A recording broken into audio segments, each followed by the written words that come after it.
صباح الخير مدير الزور. يعني انت تنام من بيتك تفيق الصبح تفيق مو بس دير الزور. اي والله شلون زبطت؟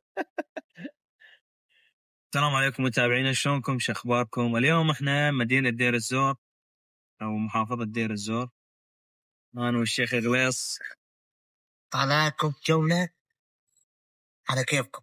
تحياتي أهل دير الزور، تعالوا معانا شوف أجواء دير الزور. طبعا اخذنا لقطات من اول ما دخلنا ولقطات في المدينة، وراح ننشر لكم ووريد كل واحد من دير الزور يعلمكم. يشير الفيديو. تحياتي، تعالوا معانا. السلام عليكم متابعينا، شلونكم؟ شخبار؟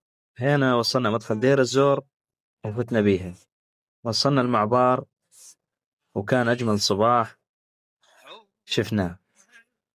طبعا هذا المعمار مثل ما تشوفون، عبرنا الجسر دقدق ظهورنا لبين ما وصلنا على الطرف الثاني. بس بصراحة إطلالة ولا أجمل من هيك كذا. نيال أهل دير الزور على هالنهر، شوفوا الجسر المعلق لون. الله كريم إن شاء الله ويرجع يصلحونه إن شاء الله.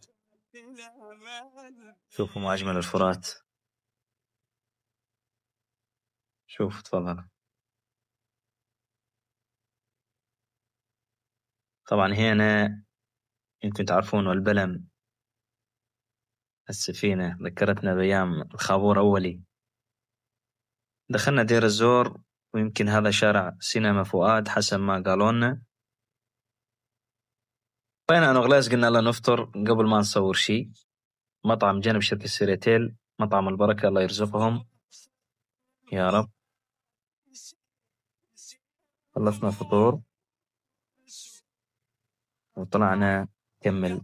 فهنا أنا وغليس دوار الحويقة ولا دوار الكرة الأرضية، وآخر شيء طلع دوار الكرة الأرضية. كملنا الجولة. طبعا كان عندنا شغل، كان وقتنا ضيق، ولكن نوعدكم إنه نجي نصور خصيصا كل منطقة حلوة دير الزور.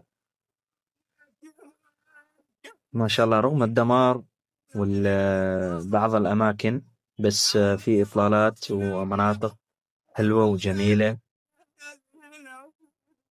هذا الشارع جدا جميل. دوار حسب ما قلنا على ذمة السائق إنه هذا دوار المياه. طبعا دوار جميل.